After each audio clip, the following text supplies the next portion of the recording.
Okay, what's going on, ladies and gentlemen? My name is Michael Music, and today we are going to be reading Think and Grow Rich. We're going to continue studying this book, and yeah, I wanted to share a little bit about me. I decided to read this book. I graduated college around 3 weeks ago, and I decided to read this book out loud because in this book, in the first few pages, it says that no fewer than 100 times there's a secret to this book that you can take away with you, and it might just propel you on your way to truly getting rich. And I took that quote that he said pretty seriously, and I've been looking for the secret for quite some time. I've read it multiple times. I first encountered this book when I was 19 years old and a sophomore in college, and now that I'm graduated, I've just continued reading it over and over throughout college. And now I wanted to read it out loud to see, okay, where is this secret? Can I teach it to people?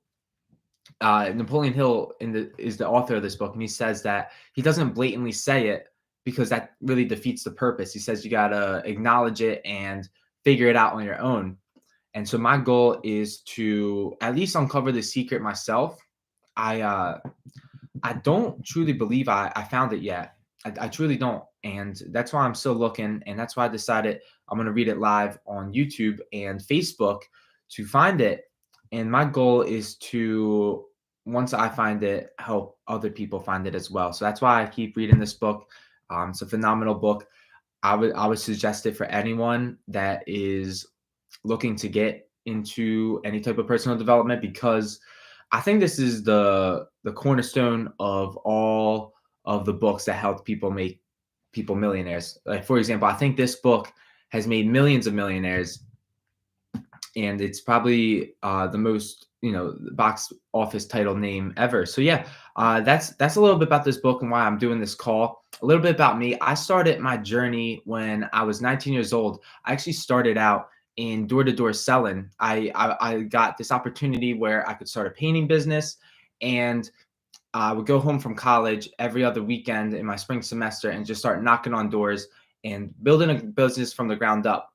And what happened to me was, during the summer, after working on this business for about 8 months with no pay, it was just all faith that it will come in handy in some time. I had a pretty devastating failure throughout the business. And like most businesses, the first year they go out of business.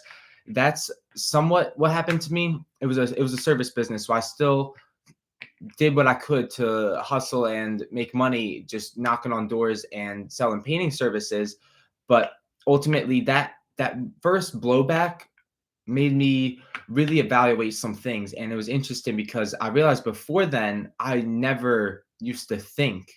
And that's what this whole book is about. And so after that blowback, I got into studying a lot of great books, came across this one, and this one truly helped me kind of discover how to think for myself and how to really think outside the box instead of just following the masses. So that's why I think this is such a special book, because it truly teaches you how to think. And it's really unfortunate because most people do not think. They just kind of follow the masses, follow the crowd, do what everyone else is doing. And if you were to ask them why they do that, they would say, well, everyone else is doing it. So they're drifters. And my goal is to help people to stop drifting and help them think for themselves. That's really it.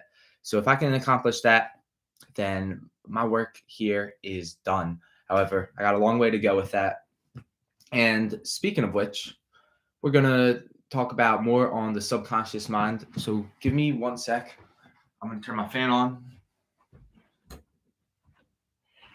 All right, cool. I am back. Cool. So we're going to continue on chapter 12, the subconscious mind. We have a few pages left, and then we're going to talk about it at the end. So before I read what's next on the subconscious mind, I want to ask you guys what you learned, what you liked from yesterday's reading with chapter 12 so far on the subconscious mind. A couple of things, a couple of key takeaways from yesterday was that the subconscious mind is a direct connecting link to infinite intelligence. And that is kind of the medium, Napoleon Hill says, on communicating your thoughts to infinite intelligence, which is a bold statement. It's a big statement that you like, have a direct link to talking to the creator of the universe, whatever you call the creator. I'm going to refer to him as infinite intelligence because that's what Napoleon Hill refers to him as in this book. And so that was the biggest takeaway for me yesterday. And additionally, this whole book, this isn't just a book that you read and you move on to the next one. This book is a philosophy, and essentially all 13 chapters really are connecting links to one another. I didn't realize this until I started reading it out loud, how much each one of these chapters connect to one another and really serve as this entire stimuli so that your subconscious mind can communicate with infinite intelligence and you can get whatever you want. Earlier on in the book, Napoleon Hill said the educated man isn't a person with proper school and education. Napoleon Hill says that the educated man is a person who can use his mind, use his higher faculties to get whatever it is that he wants without violating the rights of others. So that's the definition that I'm going to take on for an educated person. If you can use your mind and get whatever it is that you want, then you, my friend, are educated. And if you can't, then I'd highly suggest that you start thinking and studying this book with me because it's my goal to help you guys out. Get whatever you want. There's this one guy, his name was Zig Ziglar. He says, if you help enough people get what they want, you will have everything you want. And that has stuck with me. So that's that. We're on page 292. And we're soon going to talk about the 7 major positive and 7 major negative emotions. So I'm going to start on the last paragraph of page 291. If you want to read along, if not, just listen intently and ask yourself what you really want to get out of the rest of the subconscious mind. Like, what is it that you want dealing with the subconscious mind? Do you want to figure out, like, what's this thing that he's talking about? What does it look like? What does it do? Whatever it is that you're trying to figure out of this chapter, make that intention now before I get started so that you can actually get something out of it instead of just consuming this information just to move on to the next. So I'm going to start on the last paragraph of page 291. Napoleon Hill says, these emotions or feeling impulses may be likened to yeast in a loaf of bread because they constitute the action element which transforms thought impulses from the passive to the active state. Thus, may one understand why thought impulses, which have been well mixed with emotion, are acted upon more readily than thought impulses originating in cold reason. You are preparing yourself to influence and control the inner audience of your subconscious mind in order to hand over to it the desire for money, which you wish transmuted into its monetary equivalent. It is essential, therefore, that you understand the method of approach to this inner audience. You must speak its language or it will not heed your call. It understands best the language of emotion or feeling. Okay, so Napoleon Hill is saying that we're looking to influence our subconscious mind. This is key. And the best way to influence it is to speak its language, and its language is through emotion or feeling. You'll hear often that facts tell and stories sell because the stories are much more emotional, and that's what causes people to actually take action is that emotional factor to it. There has to be a basis of logic for it. However, from my understanding, it's really that like emotional connection to something that gets people to actually act on something. So continuing on, let us therefore describe here the 7 major positive emotions and the 7 major negative emotions, so that you may draw upon the positives and avoid the negatives when given instructions to your subconscious mind.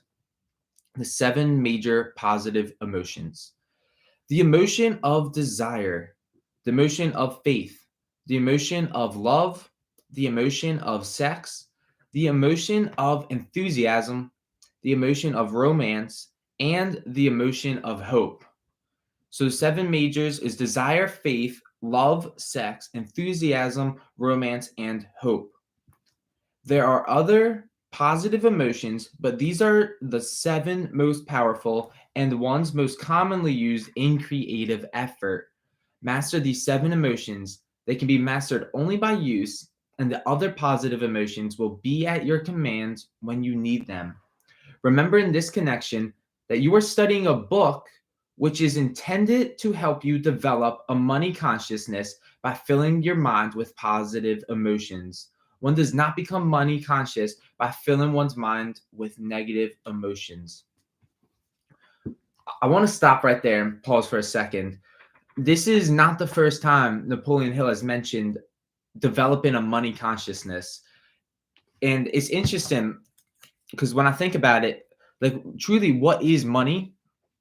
If you really think about it, like what is money? Is it this paper? Is it a currency? Now we're moving into digital currencies, but like truly what is money? And at the end of the day, money is really energy. It's this like idea. And essentially Napoleon Hill is saying that these 13 principles in each one of these chapters is to help you better develop this money consciousness so that you can really start thinking of ways to attract money to you in all areas of your life. And not saying that this Think and Grow Rich philosophy is all about making monetary money. You will get rich in other areas. However, like let's face it, money is important. So this money consciousness that he brings up, what does that mean to you? What does that look like to you when it's like, let's develop a money consciousness? What are you thinking about more often? Like, how can I save more money or how can I earn more money? I noticed a lot of people might, this is how I used to think, that saving money was the key. That if I wanted to get rich, I have to save money and be cheap and like frugal with it. However, there's some people like Jordan Belfort, for example, if you've seen the movie The Wolf of Wall Street, who will spend millions of dollars freely with like no thought in the world, but he'll keep making more because he's focusing now on making or earning more money rather than saving it. So you can't develop a money consciousness, Napoleon Hill is saying, without filling your mind with positive emotions. If you have these negative emotions that I'm going to list right here, you're gonna have a poverty consciousness straight up. So that's very important to study the 7 major positive emotions. I'll say them one more time. It's desire, faith, love, sex, enthusiasm, romance, and hope. If you can fill your mind up with those 7 positive emotions, then you have just took one step closer to eliminating all the negative emotions. So now let's talk about the 7 major negative emotions that are to be avoided. 1, the emotion of fear, the emotion of jealousy, the emotion of hatred, the emotion of revenge, the emotion of greed, the emotion of superstition, the emotion of anger, and that's that. So we got fear, jealousy, hatred, revenge, greed, superstition, and anger. So these he's saying to really avoid these negative emotions. Napoleon Hill says, positive and negative emotions cannot occupy the mind at the same time. One or the other must dominate. It is your responsibility to make sure that the positive emotions constitute the dominating influence of your mind. Here, the law of habit will come to your aid. Form the habit of applying and using the positive emotions. Eventually, they will dominate your mind so completely that the negatives cannot enter it. Keep this thought in mind from my understanding of what he's saying here. You can't have a positive and a negative thought in your mind at the same time. If you are having a negative thought in your mind, that means that just from what I just said, that the positive emotion is not in there. And so if you can fill your mind with these positive emotions, there won't even be room for these negative emotions to come in. Only by following these instructions, we're on page 294, only by following these instructions literally and continuously can you gain control over your subconscious mind. The presence of a single negative in your conscious mind is sufficient to destroy all chances of constructive aid from your subconscious mind. So what does that mean? He says one single negative thought in your conscious mind is sufficient to destroy all chances of constructive aid from your subconscious mind. If you are an observant person, you must have noticed that most people resort to prayer only after everything else has failed, or else they pray by a ritual of meaningless words. And because it is a fact that most people who pray do so only after everything has failed, they go to their prayer with their minds filled with fear and doubt, which are the emotions the subconscious mind acts upon and passes on to infinite intelligence. Likewise, that is the motion which infinite intelligence receives and acts upon. So, okay, let me read the next sentence and then I'll evaluate it. If you pray for a thing but have fear as you pray, then you may not receive it, or that your prayer will not be acted upon by infinite intelligence. Your prayer will have been in vain. Keep this in mind. If you are praying, I've noticed this. I actually stopped getting on my hands and knees and praying. I was raised Catholic, and I was taught like praying is getting on my hands and knees and doing this and saying a prayer to God, some man in the clouds above me. Um, anyways, that just didn't work. It didn't work because what would happen is when I would pray, from my experience, I would pray and like something bad happened in my world, and I'm like, okay, now it's time to go to God and like ask for something. But however, I had all this fear and doubt in my mind, like, oh, it's never gonna happen. It's never gonna happen. Like, I just hope, I just hope, I just hope. And what do you know? I didn't get the thing that I prayed for. And what Napoleon Hill is saying here, that that prayer has basically been in vain. What I basically did was just preach a bunch of meaningless words.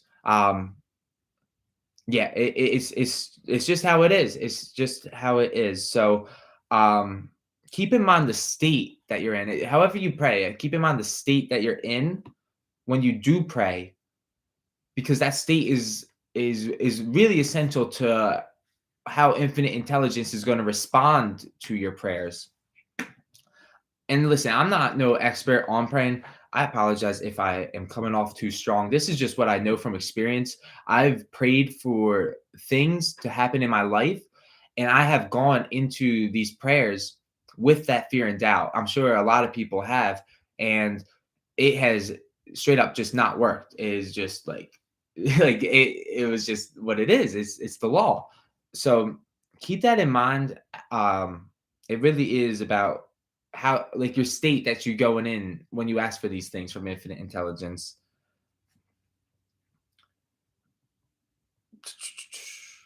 I want to repeat this. And because it is a fact that most people who pray do only so after everything else has failed, they go to prayer with their minds filled with fear and doubt, which are the emotions the subconscious mind acts upon and passes onto infinite intelligence.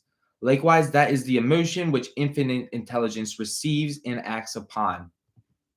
So, what we're getting at here is we're essentially looking to influence our subconscious mind, because that was stated in the episode before, that the subconscious mind is the medium for which you can communicate with infinite intelligence.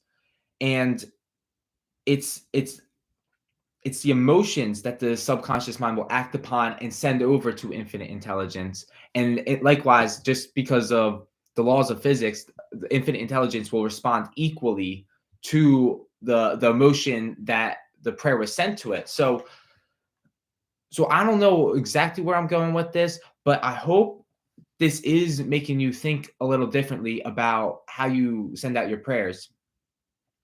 Okay. Whew.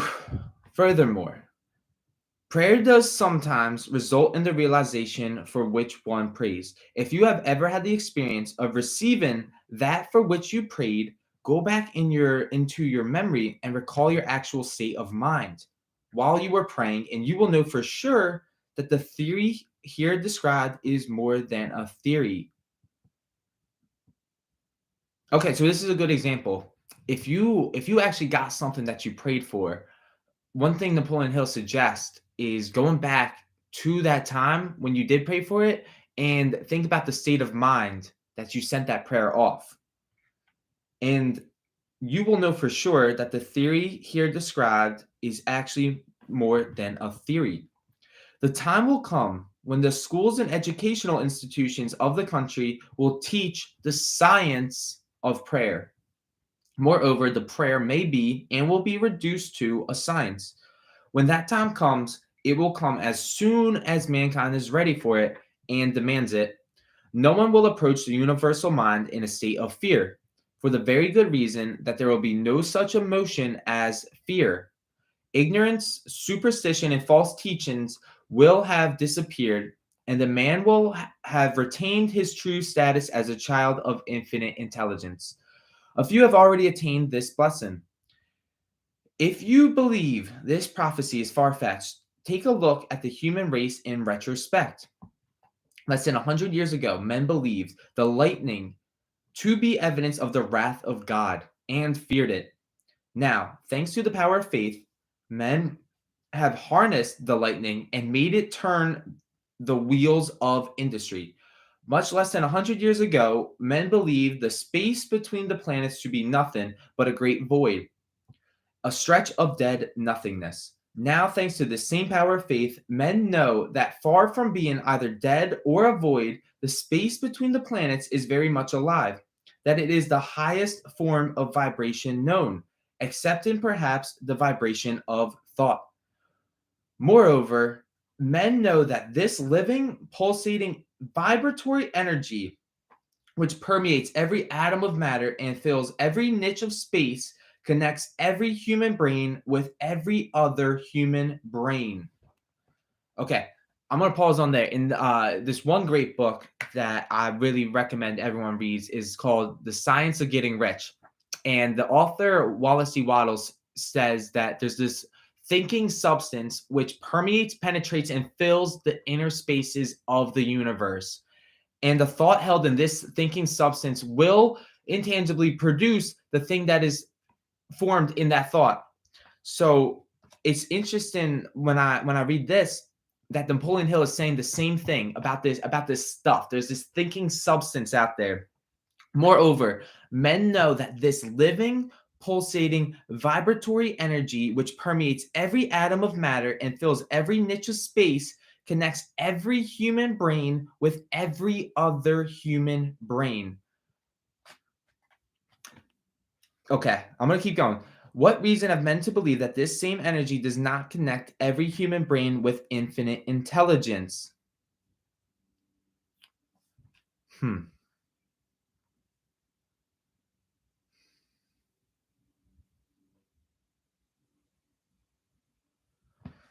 Okay.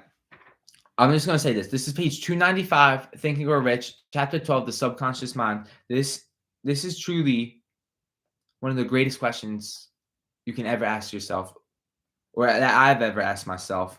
I'm going to repeat it one more time because this was so powerful. Moreover, men know that this living, pulsating, vibratory energy, which permeates every atom of matter and fills every niche of space, connects every human brain with every other human brain. What reason have men to believe that this same energy does not connect every human brain with infinite intelligence? All right, I'm gonna keep going. I'm gonna leave this up to you guys to interpret it how you want.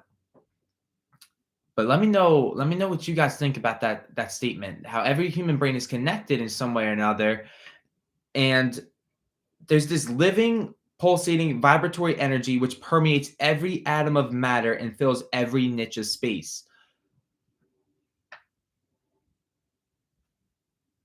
This is some good stuff. I'm just gonna keep reading. I don't have words right now for that paragraph. I feel like I said enough. So yeah, I'm gonna keep going. There are no toll gates between the finite mind of man and infinite intelligence. The communication costs nothing except patience, faith, persistence, understanding, and a sincere desire to communicate. Moreover, the approach can be made only by the individual himself. Paid prayers are worthless. Infinite intelligence does no business by proxy. You either go direct or you do not communicate. You may buy prayer books and repeat them until the day of your doom without avail. Thoughts which you wish to communicate to infinite intelligence must undergo transformation such as can be given only through your own subconscious mind. The method by which you may communicate with infinite intelligence is very similar to that through which the vibration of sound is communicated by radio. So he's relating the way that you communicate with infinite intelligence is very similar to the way which the vibration of sound is communicated by radio. Check this example out. If you understand the working principle of radio, you of course know that sound cannot be communicated through the ether until it has been stepped up or changed into a rate of vibration which the human ear cannot detect. The radio sending station picks up the sound of the human voice and scrambles or modifies it by stepping up the vibration millions of times. Only in this way can the vibration of sound be communicated through the ether. After this transformation has taken place, the ether picks up the energy, which originally was in the form of vibrations of sound, carries that energy to the radio receiving stations, and these receiving sets step up the energy back down to its original rate of vibration, so it is recognized as sound. Think about the same principle. Like, so you got two radio towers, and it flips it up. So like the radio tower is playing the music in the one tower. It flips the vibration up, sends it all the way to this other radio tower, or to your car radio, let's say, to your car radio. So you got the car radio and the radio tower. The radio tower flips the vibration up, sends it to your car radio. No one in between hears it because it was scrambled, and then the car radio unscrambles it, types in the frequency that it's on, and therefore you're hearing the music, even though it came from a radio tower all the way over here. Another example is, think about how I'm communicating to you right now. I'm in my house talking through my laptop, and it's somehow going, no one outside my house can hear anything that I'm saying. However, it's going all the way to your either mobile device or your laptop, whatever it is. So it got flipped up to this certain level of vibration, got scrambled, got sent back to your phone. And when you clicked on this video, whether you're watching the recording or live right now, you are able to hear my voice. So it's the same principle. Napoleon Hill is saying that this method by which you communicate with infinite intelligence is very similar to the example that we just said. The subconscious mind is the intermediary which translates one's prayers into terms which infinite intelligence can recognize, presents the message, and brings back the answer in the form of a definite plan or idea for procuring the object of the prayer. Okay, I'm going to repeat that. It's the same principle as the radio example. This is how you communicate your prayers to infinite intelligence. He says that the subconscious mind is the intermediary which translates one's prayers into terms which infinite intelligence can recognize, presents the message, and brings back the answer in the form of a definite plan or idea for procuring the object of the prayer. Have you ever prayed for something and you just hoped that it would all line up, right? What Napoleon Hill is saying is that when you actually send out a prayer to infinite intelligence and you receive back an answer, it's not like you don't have to do any work about it. The answer that you're going to receive from infinite intelligence is going to be a definite plan or a definite idea for procuring the object of the prayer. So keep an eye out. I want to ask you guys this: if if anyone has examples of this, where you pray for something, and instead of getting that something, you actually got an idea that was like, okay, I can do this, and I will get that something, or you got like a plan back from your prayer. Like it is so interesting how it works. Like it's cool because we're not talking about religion in this book. This is straight up science. I want to be reading this. I personally like feel a little shaky that I'm talking to you guys about prayer right now, because I went to college for engineering, so I was always like a big physics guy. I loved science growing up, and if it didn't make sense in terms of science, it didn't make sense to me at all. And now we're talking about communicating with infinite intelligence in a terms of straight up science. So this is legit. This is definitely legit. Understand this principle, and you will know why mere words read from a prayer book cannot and will never serve as an agency of communication between the mind of man and infinite intelligence. Before your prayer will reach infinite intelligence, a statement of the author's theory only. Okay, so infinite intelligence, you don't got to agree with me or Napoleon Hill on whether you should call it infinite intelligence or not. Call it whatever it is that you believe in, that higher power. It is, but before your prayer will reach infinite intelligence, it probably is transformed from its original thought vibration into terms of spiritual vibration. What the heck does that mean? What does that mean when it's transformed from original thought vibration into terms of spiritual vibration? Faith is the only known agency which will give your thoughts a spiritual nature. Faith and fear make poor bedfellows. Where one is found, the other cannot exist. All right, that is end of chapter 12. Tomorrow, we'll be talking about chapter 13 on the brain.